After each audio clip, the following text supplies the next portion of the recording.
सभी को मेरा नमस्कार। आज के वीडियो में बात करेंगे दिल्ली के सरकारी स्कूलों में नॉन प्लान एडमिशन की। दिल्ली के गवर्नमेंट स्कूलों में दो तरीके के एडमिशन होते हैं, plan and non plan. Plan admission उन बच्चों के लिए होते हैं जो ऑलरेडी किसी गवर्नमेंट यानी दिल्ली के गवर्नमेंट या गवर्नमेंट एडेड स्कूल में ऑलरेडी पढ़ रहे होते हैं और उनके एडमिशन्स ऑलरेडी अप्रैल के महीने में हो चुके हैं। अगर उनका किसी वजह से एडमिशन नहीं हो पाया है तो वे री एडमिशन या ट्रांसफ़र के लिए अपने पुराने स्कूल को अप्रोच कर सकते हैं। और अब हम आज बात करेंगे ऐसे बच्चों की जो ऑलरेडी गवर्नमेंट या गवर्नमेंट एडेड स्कूल में नहीं पढ़ रहे हैं, उन्हीं के लिए नॉन प्लान एडमिशन का प्रोविज़न रखा जाता है। तो इसका क्या प्रोसेस रहेगा, इसके लिए आपको पेरेंट्स को ये ध्यान रखना है कि सिर्फ ऑनलाइन रजिस्ट्रेशन प्रोसेस ही है। ऑनलाइन रजिस्ट्रेशन के लिए 11 जून शाम 5 बजे से लेकर के 30 जून शाम 5 बजे तक ये रजिस्ट्रेशन प्रोसेस के लिए पोर्टल खुला रहेगा। सेकंड साइकिल के लिए ये पोर्टल दोबारा ओपन होगा 23 जुलाई से लेकर 6 अगस्त शाम 5 बजे तक। तो अगर साइकिल 1 में एडमिशन नहीं हो पाता है, किसी वजह से पेरेंट्स अप्लाई नहीं कर पाते हैं, तो वे साइकिल 2 में ट्राई कर सकते हैं। बट ज़्यादा अच्छा रहेगा कि अगर वे साइकिल 1 में ही अपने बच्चे का दाखिला करवा लें। जो स्कूल्स बच्चे को अलॉट होगा, रजिस्टर्ड होने के बाद जो स्कूल अलॉट होगा उसकी लिस्ट 14 जुलाई को आएगी साइकिल 1 के लिए और साइकिल 2 के लिए 19 अगस्त को। उसके बाद डॉक्यूमेंट्स के वेरिफिकेशन के लिए अलॉटेड स्कूल में जाकर के अपने सारे दस्तावेज़, अपने डॉक्यूमेंट्स दिखाने होंगे। तो उनके सबमिशन की डेट्स रहेंगी 19 जुलाई से 31 जुलाई तक, ये पहली साइकिल के लिए, और 21 अगस्त से 31 अगस्त तक सेकंड साइकिल के लिए। अब ध्यान रखना क्या है कि कौन सी साइट पर जाना है और कौन से लिंक पर जाना है इस ऑनलाइन रजिस्ट्रेशन के लिए। तो दिल्ली गवर्नमेंट की एजुकेशन डिपार्टमेंट की साइट है www.edudel.nic.in। इसमें एक लिंक है गवर्नमेंट स्कूल एडमिशन्स। मैं आपको इस लिंक पर ले जा कर के जो रजिस्ट्रेशन का फॉर्म है उसमें क्या क्या डिटेल मांगी गई है, काफ़ी सिंपल डिटेल है, तो उस पर भी हम नज़र डाल लेते हैं ताकि आपको फॉर्म फिल करने में क्या क्या चीज़ों की ज़रूरत पड़ेगी आप ये जान पाएँ। तो इसके लिए सबसे पहले गूगल पर जाकर के हम edudel.nic, देखिए ये सामने ही आ रहा है edudel.nic.in, इस पर क्लिक करेंगे तो ये होम पेज इसका ओपन हो जाएगा। उसके बाद हम जाएंगे यहाँ नीचे गवर्नमेंट स्कूल एडमिशन्स पर।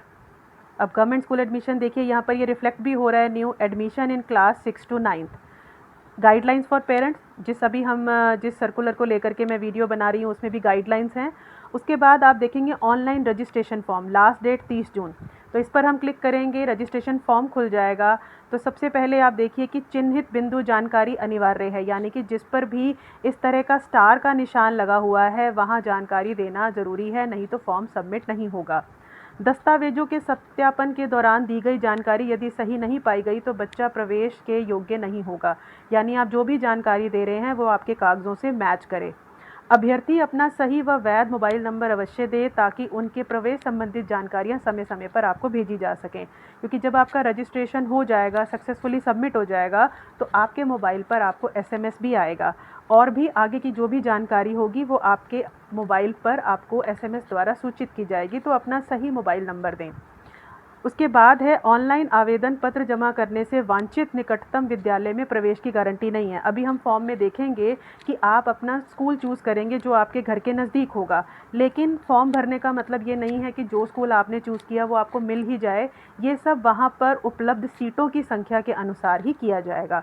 कोशिश यही की जाती है कि बच्चे को घर के आसपास का ही स्कूल मिले, लेकिन अगर वहाँ पर सीटें फुल हो जाती हैं तो आपको और कोई आसपास का स्कूल दिया जा सकता है। सभी अभ्यर्थी पंजीकरण फॉर्म भरने से पहले निर्देशों को अवश्य पढ़ें। तो ये सारी गाइडलाइन जिनके बारे में अभी आपको वीडियो में भी पता चल जाएगा कि आपको किस किस चीज़ का ध्यान रखना है, तो उन्हें फॉर्म भरते समय ध्यान रखें। अब ज़रा फॉर्म पर ध्यान दे देते हैं। क्लास को चुनना है, मान लीजिए कि हम यहाँ पर 6th क्लास ले लेते हैं। उसके बाद देखिए यहाँ पर ये 6 सेलेक्ट हो गया। अब आप अभ्यर्थी का नाम, मध्य नाम और अंत का नाम, लास्ट नेम, जैसे किसी का नाम है राकेश कुमार सिंह, तो ये राकेश यहाँ पर आएगा फर्स्ट वाले में, फिर दूसरे में कुमार आएगा और तीसरे वाले में सिंह आएगा। तो इस तरह से हमें ये तीनों नाम, नहीं तो अगर किसी के नाम में सिर्फ 2 ही शब्द हैं तो वो पहला और अंत वाला भर देगा, मिडल में वो खाली छोड़ देगा। फिर इसी तरह से फादर नेम, पिता का नाम, यहाँ देखेंगे माता का नाम, उसके बाद है बच्चे की जन्म तिथि, तो इसका भी जो बर्थ सर्टिफिकेट बच्चे का बना हुआ है या लास्ट कोई अटेंड किया हुआ स्कूल है उसका SLC है, तो उसमें जो डेट ऑफ बर्थ है वही माननी होगी। तो आपके पास कागज़ है वो मैच करनी चाहिए। उसके बाद जेंडर है जिसमें मेल फीमेल, और कैटेगरी यहाँ पे आप सेलेक्ट कर लेंगे कि आप जनरल, SC ST या OBC इनमें से किस कैटेगरी के हैं। उसके बाद है दिव्यांग, तो यहाँ पर आपके लिए है कि नॉट एप्लीकेबल, अगर कोई बच्चा किसी भी तरह की उसमें दिव्यांगता नहीं है, हैंडीकैपनेस नहीं है तो नॉट एप्लीकेबल। और अगर किसी और तरह की है, visual blindness, visual low vision, इस तरह की जो और इनकी सब कैटेगरीज़ हैं, जैसे यहाँ पर 14 कैटेगरीज दी गई हैं, तो आपको अपने अकॉर्डिंग उसे चुनना है, और नहीं है तो नॉट एप्लीकेबल। इस पेरेंट वर्किंग इन डायरेक्टेड, क्या माता पिता शिक्षा निदेशालय में कार्यरत हैं, तो यहाँ पर नो आ जाएगा। अगर आप जो बच्चे के माता पिता हैं वो कहीं भी एजुकेशन डिपार्टमेंट में, शिक्षा निदेशालय में वर्किंग नहीं हैं। अगर हैं तो क्या मिनिस्ट्रियल स्टाफ हैं या नॉन मिनिस्ट्रियल स्टाफ हैं। उसके बाद है रेजिडेंशियल एड्रेस, यहाँ आपका निवास पता आएगा। असेंबली कंस्टिट्यूएंसी, विधानसभा क्षेत्र, ये आपका जैसे नरेला, बुराड़ी यहाँ पर आप देख रहे हैं, तो सपोज़ अगर हम इसमें हम ले लेते हैं रोहिणी ले लेते हैं, ठीक है, तो ये यहाँ पर रोहिणी आपको सेलेक्ट हो जाएगा। ये आप देखेंगे यहाँ पर असेंबली कंस्टिट्यूएंसी, तो ये मैं यहाँ चूज़ करती हूँ Rohini. Select class and gender, तो उससे पहले मुझे क्लास तो मैंने चुन ली है, लेकिन जेंडर भी वो सेलेक्ट करने के लिए कह रहा है, तो सपोज़ हम फीमेल ले लेते हैं। अब यहाँ पर हम असेंबली कंस्टिट्यूएंसी पे जाएंगे, तो ये मान लीजिए कि रोहिणी है, तो हम ये सेलेक्ट कर लेगा, ठीक है। अब इसमें आगे चलते हैं। देखिए ये रोहिणी आपको नज़र आ रहा होगा, यहाँ पर चूज़ कर लिया गया है। स्टेट में जो है वो दिल्ली ही आएगा, क्योंकि ये दिल्ली के ही स्कूलों के लिए दाखिले की बात है। सिटी में भी दिल्ली है या न्यू दिल्ली का एरिया है। पिन कोड आप डाल देंगे, लैंडलाइन अपना फ़ोन नंबर, ये ज़रूरी नहीं है, देखिए यहाँ चिन्हित नहीं है, जिस पे स्टार लगा हुआ है वो भरना ज़रूरी है। तो लैंडलाइन नंबर अगर किसी का नहीं है तो यहाँ ये जानकारी ज़रूरी नहीं है। मोबाइल नंबर, यहाँ देखिए ये पहले वाले के साथ स्टार का निशान लगा हुआ है, ये भरना ज़रूरी है। दूसरा मोबाइल नंबर ये ज़रूरी नहीं है, हो तो ज़रूर दे दीजिए। उसके अलावा बैंक और आधार कार्ड की डिटेल है कि अभ्यर्थी की आधार संख्या, अभ्यर्थी का बैंक अकाउंट, आधार पंजीकरण संख्या, बैंक कौन सा है, तो इन पर देखिए स्टार का निशान नहीं लगा हुआ, ये जानकारियाँ ज़रूरी नहीं हैं, लेकिन अगर हो सके तो इन्हें कर लीजिए। बिकॉज बच्चे का एडमिशन होने के बाद जितनी भी तरह की सब्सिडी आती है उसके लिए आधार और बैंक अकाउंट की डिटेल चाहिए होती है, तो हो सके तो बच्चे का बैंक अकाउंट खुलवा लीजिए, आधार नंबर हो जाए तो अच्छा है, नहीं तो आप आने वाले समय में ज़रूर ऐसा कर लें। IFSC कोड, ये बैंक का IFSC कोड होता है, वो भरना है। आप देखेंगे पासबुक में ऊपर लिखा होता है। डॉक्यूमेंट क्या आप जमा कर रहे हैं प्रवेश दाखिले के समय, जमा कराने हेतु दिल्ली के निवासी प्रमाण, यानी दिल्ली में आपका निवास स्थान होना ज़रूरी है। तो ये आप यहाँ पर कौन सा डॉक्यूमेंट उसके लिए लगाएंगे, BPL या राशन कार्ड जो बच्चे के माता या पिता के नाम पे हो, डोमिसाइल सर्टिफिकेट या वोटर ID कार्ड, इलेक्ट्रिसिटी या फ़ोन का बिल या वाटर का बिल, आधार नंबर बच्चे का या पेरेंट का, पासपोर्ट बच्चे का या पेरेंट का, बैंक की पासबुक बच्चे या पेरेंट दोनों में से किसी एक की, या पेरेंट का ड्राइविंग लाइसेंस। तो इनमें से कोई भी एक कागज़ आप सेलेक्ट करेंगे जो आपको दाखिले के समय दिखाना होगा। उसके बाद आप नियरेस्ट स्कूल चुन सकते हैं। जैसे अब यहाँ पर ये आ रहे हैं सारे, जैसे हमने रोहिणी को चूज़ किया था तो ये उससे रिलेटेड उसके आसपास के सारे स्कूल दिखा रहा है, तो हमें इसमें से कौन सा लेना है ये आप देख लेंगे।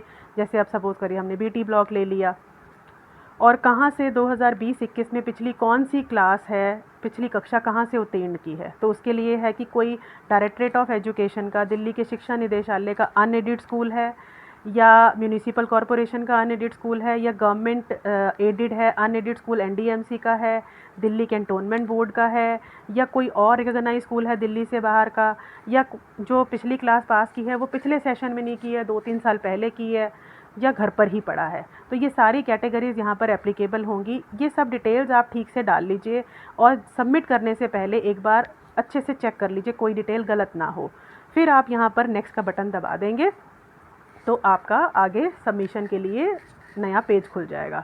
तो आई थिंक आपको ये फॉर्म देखकर समझ आ गया होगा कि बहुत ज़्यादा इसमें कुछ ऐसा खास नहीं मांगा गया है, बहुत ही सिंपल जानकारी है, लेकिन स्पेलिंग्स का ज़रूर ध्यान रखिए। बहुत सारे पेरेंट्स या बच्चे जो हैं बच्चे के नाम में या अपने नाम में गलती कर देते हैं, तो वो बहुत दिक्कत आती है जब बच्चा हायर क्लासेस में जाता है, बोर्ड CBSE में उसका नाम जाता है, तो बहुत बार बच्चों की ये शिकायत आती है। तो यहाँ पर फॉर्म को बहुत ध्यान से भरिएगा। तो अब और देखते हैं कि किन किन चीज़ों का ध्यान रखना है, तो सर्कुलर को एक बार और देखते हैं। तो लास्ट डेट का ज़रूर ध्यान रखिएगा कि साइकिल 1 के लिए ये 11 जून से खुले हैं और 30 जून तक खुले रहेंगे, और सेकंड साइकिल में 23 जुलाई से 6 अगस्त तक। आगे देखते हैं और क्या क्या बात की गई है। अब आपने रजिस्ट्रेशन फॉर्म देख ही लिया है कि उसमें आपको सारी जानकारी सही से भरनी है और ज़्यादा डिटेल्स उसमें नहीं मांगी गई हैं। ये वही सब चीज़ें हैं कि क्या क्या डिटेल्स आपको वहाँ देनी है, हमने फॉर्म को देख ही लिया है। असेंबली कंस्टिट्यूंसी यानी विधानसभा क्षेत्र जो हमने रोहिणी सेलेक्ट किया था, वो भी आप अपने घर के आसपास का एरिया चुनेंगे ताकि आपको उसी के स्कूल्स की लिस्ट सामने आए और जो नियरेस्ट स्कूल होगा उसे आप चुन लीजिए। उसके बाद क्या है कि रजिस्ट्रेशन फॉर्म भरने के बाद एडवाइस किया गया है कि पेरेंट्स जो हैं उसका प्रिंट आउट ले लें या फिर जो रजिस्ट्रेशन नंबर आएगा उसको ध्यान से, ये आपके पास एसएमएस से भेज दिया जाएगा। अगर आपने ठीक मोबाइल नंबर भेजा है तो आपको ये तुरंत ये एसएमएस के द्वारा रजिस्ट्रेशन नंबर मिल जाएगा। तो इसको बहुत ध्यान से अपने पास संभाल कर रखना है, इस नंबर को याद रखना है और अच्छा रहेगा कि प्रिंट आउट भी ले लें। उसके बाद एज क्राइटेरिया देख लीजिए कि छठी से 9वीं तक के लिए एडमिशन होने हैं तो कितनी एज का बच्चा कौन सी क्लास में अप्लाई कर सकता है। 6th क्लास के लिए बच्चे की 10 साल की उम्र हो जानी चाहिए लेकिन 12 से कम। 7th क्लास के लिए 11 साल से ऊपर लेकिन 13 से कम। 8th क्लास के लिए 12 से अबव बट 14 से कम। और 9th के लिए 13 से ज़्यादा 15 से कम। तो ये एज का ध्यान रखिएगा, उस हिसाब से आपको क्लास अलॉट होगी। और दूसरी बात है कि रेगुलर स्टूडेंट जिन्होंने पिछली क्लास 2020-21 के सेशन में किसी रिकॉग्नाइज अनएडेड स्कूल से, डायरेक्टरेट ऑफ एजुकेशन के अंदर कई प्राइवेट स्कूल अनएडेड स्कूल भी आते हैं, अगर वहाँ से की है या लोकल बॉडीज़ के किसी रिकॉग्नाइज स्कूल से की है और उसके पास वहाँ का एसएलसी और मार्कशीट है तो वहाँ एज का क्राइटेरिया एप्लीकेबल नहीं होगा। साथ ही 6 महीने की एज रिलैक्सेशन दी जा सकती है स्कूल के एचओएस के द्वारा, लेकिन उसके लिए एक एप्लीकेशन अप्लाई करनी पड़ेगी जिसका फॉर्मेट इसी सर्कुलर में नीचे दिया भी गया है। और दूसरी बात है, अगर आपको एडमिशन रिलेटेड कोई भी क्वेरीज़ हैं तो स्कूल्स में हेल्प डेस्क बनाए गए हैं। मॉर्निंग स्कूल्स हैं या जनरल शिफ्ट के स्कूल्स हैं तो 9 से 12 का टाइम रहेगा। इवनिंग शिफ्ट का स्कूल है तो 1:30 से 4:30 के बीच में आप वहाँ जा कर के भी अपनी क्वेरी पूछ सकते हैं। ये यहाँ पर सेंट्रलाइज कुछ नंबर भी दिए गए हैं, इन नंबर पर भी आप कॉल करके 7:30 से 7 बजे के बीच में एडमिशन रिलेटेड अपनी कोई डाउट या क्वेरी को पूछ सकते हैं। दिव्यांग स्टूडेंट्स के लिए एज का रिलैक्सेशन है, लोअर एज में 6 मंथ्स और अपर एज में 4 साल का। ये स्कूल के हेड के लेवल पर ही ग्रांट हो जाएगी एज रिलैक्सेशन। पेरेंट्स ही रिस्पॉन्सिबल हैं, जो भी डिटेल्स आप रजिस्ट्रेशन फॉर्म भरते हैं उसकी करेक्टनेस के लिए तो डिटेल को ध्यान से भरें, स्पेलिंग्स का, उसमें सारा डेटा जो भी आप फिल कर रहे हैं उसे बार बार चेक कर लें तभी सबमिट करें। लेकिन अगर सबमिट करने के बाद रजिस्ट्रेशन नंबर जनरेट हो जाता है और फिर आपको कोई एरर नोटिस होता है तो आप उस एप्लीकेशन को डिलीट कर दीजिए और एक फ्रेश एप्लीकेशन सबमिट कीजिए before the last date of registration. इस पर्पस के लिए पेरेंट या कैंडिडेट को एक फैसिलिटी प्रोवाइड की गई है, डिलीट ऑनलाइन एप्लीकेशन। इसमें आपके रजिस्टर्ड मोबाइल पर OTP आएगा और तब आप उस एप्लीकेशन को डिलीट कर पाएंगे। ये भी जहां हमने ऑनलाइन रजिस्ट्रेशन फॉर्म का लिंक देखा था अभी, उसी के नीचे डिलीट ऑनलाइन एप्लीकेशन का लिंक भी अवेलेबल है। तो अगर कोई एरर होता है तो पहले आप डिलीट करिए जो भरा है फॉर्म, सबमिट किया है, और फिर फ्रेश एप्लीकेशन सबमिट कीजिए। एक स्टूडेंट के लिए एक से ज़्यादा बार रजिस्ट्रेशन फॉर्म नहीं भरा जा सकता। और वैकेंट सीट्स की अवेलेबिलिटी के बेस पर बच्चे को अपने रेजिडेंस के नज़दीक का स्कूल अलॉट किया जाएगा। जो स्कूल आपने चूज़ किया है अगर वो बच्चे को नहीं मिलता है because of the non availability of seats तो कोई दूसरा स्कूल रेजिडेंस के पास वाला अलॉट कर दिया जाएगा। इस चीज़ की कोई गारंटी नहीं है कि जो आप स्कूल सेलेक्ट करेंगे वही आपको अलॉट होगा। ये सब चीज़ें इंफ्रास्ट्रक्चर और नंबर ऑफ़ सीट्स अवेलेबल पर डिपेंड करेगा।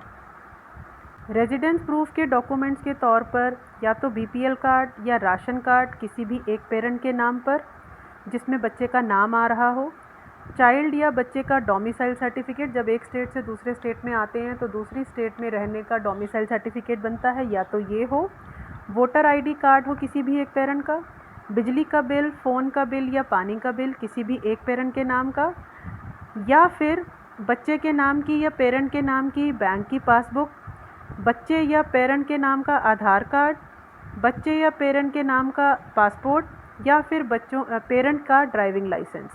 इनमें से कोई भी एक डॉक्यूमेंट आपको सबमिट करना होगा एज योर रेजिडेंस प्रूफ। उसके अलावा अगर आप किसी कास्ट को बिलोंग करते हैं तो उसका सर्टिफिकेट, और अगर दिव्यांग बच्चा है तो उसकी डिसेबिलिटी का सर्टिफिकेट। तो ये अपने पास इनकी फ़ोटोकॉपीज़ और ओरिजिनल जो हैं वो संभाल कर रख लीजिए, निकाल कर रख लीजिए, बिकॉज़ एडमिशन के टाइम पर आपको ये सब चीज़ें स्कूल में शो करनी है और सबमिट करानी है।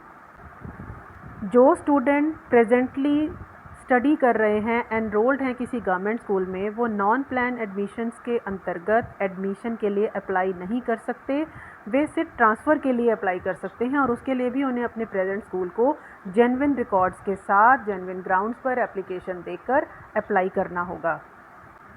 अगर जो स्कूल एप्लीकेंट को अलॉट किया गया है, मान लीजिए फर्स्ट साइकिल में कोई स्कूल अलॉट किया गया है, तो बच्चा नेक्स्ट साइकिल्स में यानी कि सेकंड साइकिल में दोबारा रजिस्ट्रेशन नहीं कर सकता। अगर किसी पहली साइकिल में आपने अप्लाई किया और आपको स्कूल अलॉट हो गया और आप उससे सेटिस्फाइड नहीं हैं, कन्विंस नहीं हैं, तो ऐसा नहीं है कि आप नेक्स्ट साइकिल में दोबारा रजिस्टर करा लें, दोबारा रजिस्ट्रेशन फॉर्म भर दें।